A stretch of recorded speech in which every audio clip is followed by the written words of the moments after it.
too soon, the two-dimensionality develops a two-dimensional mind frame matrix. And now the child has to look because its ability to focus on three-dimensionality is gone. Why?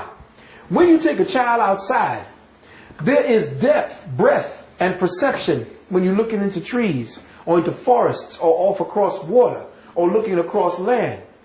When you got a child reading out of a book, the eye energy waves stop at the book.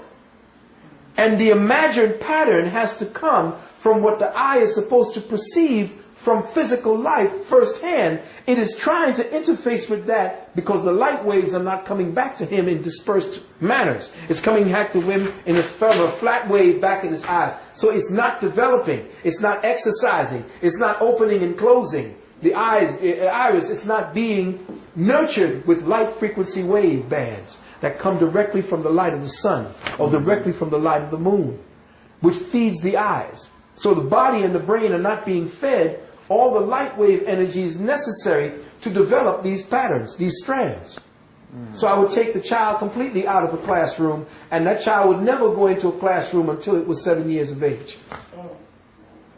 When it's in the 7th year, at the time when it's going through its full first cycle for cellular development, then I would begin to teach it certain things that it necessarily has the talent to do. Because during the time that you're observing your child, while it ain't going around whether you know how to do math, you will be doing things that will teach the child what it is it has the... It will know what... You will see the child probably building things, and you'll know, oh, this child is into building.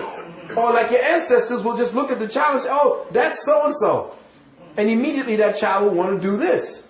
But if you don't know what that child is about, and know that that child is older than you, because the child came here after you, from the ancestral world, and thus is older than you, that child has a blueprint for activities beyond the time you're going to be here.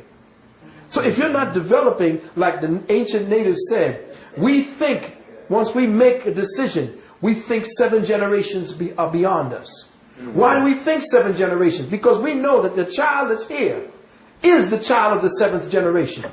Beyond that. And I'm saying, well, if I'm not thinking about what this child may be bringing back by what it has from what I've learned and what it is tuned to do, if I'm not paying attention to what this child is trying to say and instead trying to lock this child's talent down to fit my own consciousness criteria, I'm going to stagnate this goddamn race into redundancy, and it's going to just come up with some dumb, dull-ass bastards that are going to be either, cattle fodder, cannon fodder.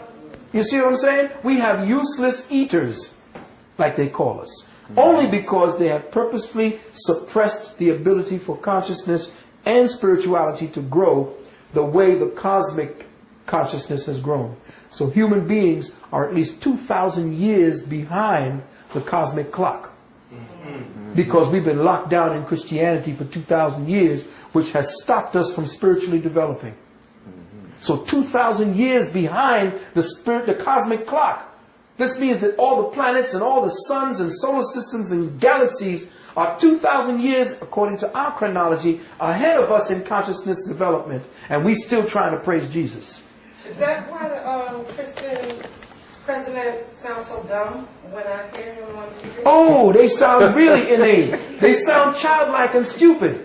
Don't they sound infantile? Because that's where they are. He is dumb. Well, you can't help it but that. You have to be dumb going in there. To just surrender your logic and your reasoning to a story about somebody you ain't never met. You don't know this man. See, that's why you've been conditioned through vicarious experience, and that's why you would accept a vicarious savior.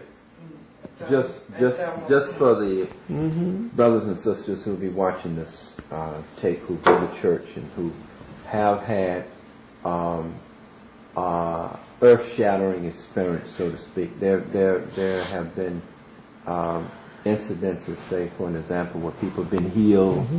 Women, I know it's said of a woman who a car ran over her child and lodged on the child, and in that moment of, just just trying to save the child. Call upon Jesus and literally lift that car off the child. How do you deal with that? Well, what they are doing is using a tool of consciousness.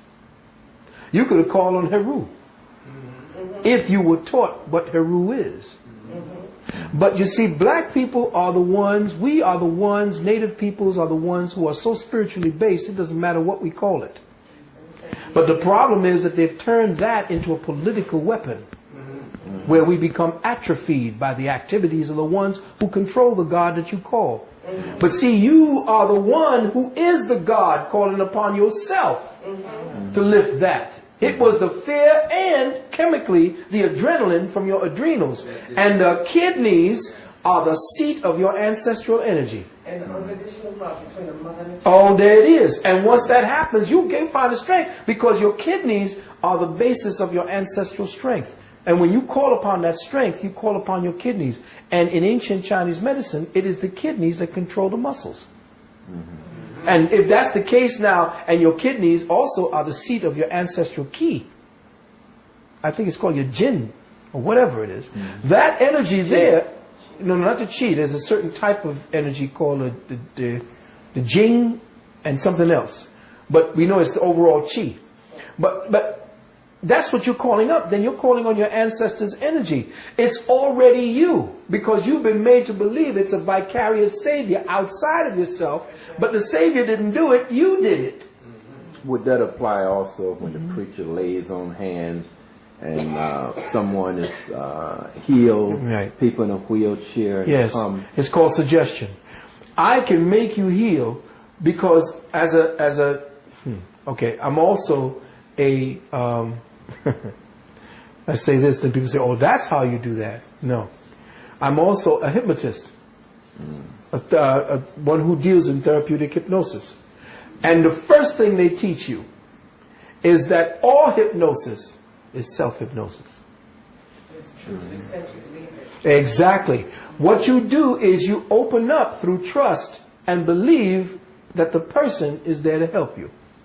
So the people going up there looking for Jesus to help them already has opened up that part of themselves that will be open completely to the suggestion that Jesus is healing them. Or anything they think is safe. Anything. And whatever I touch you and say, deal, because I be looking at this thing on TV where these one little white man amongst all these black people who's going over there healing people. Knocking them down on their asses. I'm saying this is crazy. You are the healer within you. Can't nobody transfer something to you that he ain't got. Yes, sister. My question is that for the past 10 years or more, I have experienced every night, if I allow it to be, where I look into the light and I see people. When am I in contact with my Interesting. That's interesting. Sometimes light frequencies can open up certain crystalline lattices and chemical memories that you have of past experiences, because they live inside of you as switches, chemical switches.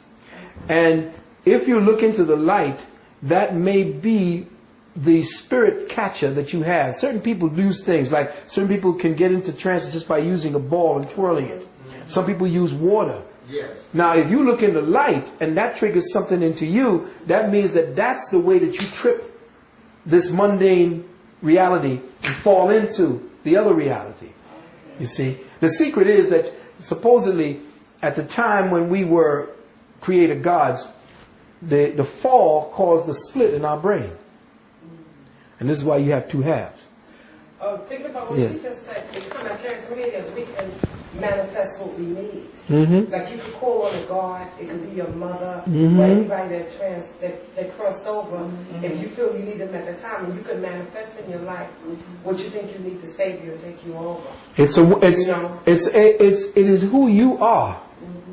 And in the DNA and in the RNA and all the rest of that stuff, whatever it is that they classify, the total whole you is a divine being of light. And that what we are looking at as a texture and as feelings is based upon a chip that we have, a biological chip that has caused us to agree with the present way things are. Reality is an agreement. Yes. That's all it is. So much your consent. Exactly. So when you break the agreement, people who have the gift of breaking the agreement, when you look in the light, you break the agreement.